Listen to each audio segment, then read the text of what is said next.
Hi guys, welcome to my channel News with Aimi.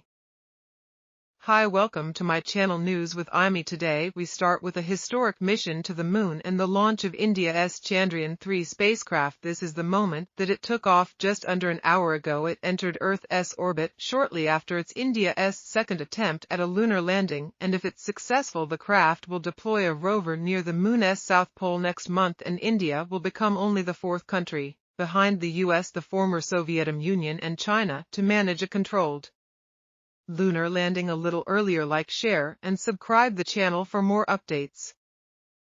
As per news resources, spoke to astronomer and podcast host Jennifer Millard, who told that through the launch of the rocket, and explained how long it would take before it reaches the moon once it's there. It'll orbit the moon a few times before attempting to deploy the lander, and then the rover, which is contained within the lando. So yeah, we've got a little bit to wait. We're expecting it to get to the moon 23rd, 24th of August.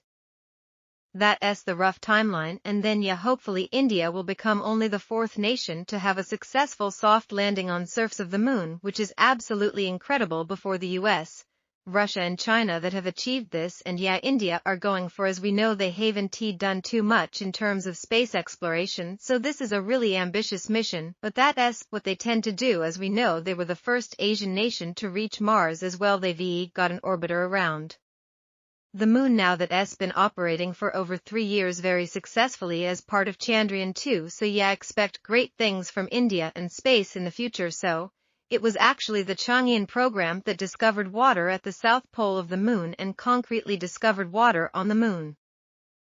That was the first time that had ever been done. That was back in 2008, and then of course they're really making amazing progress, spending very little money on these projects. As we know, when we look at NASA's, the budgets run into hundreds of millions, billions of dollars, whereas the Chandrayaan ones are doing it for $75 million.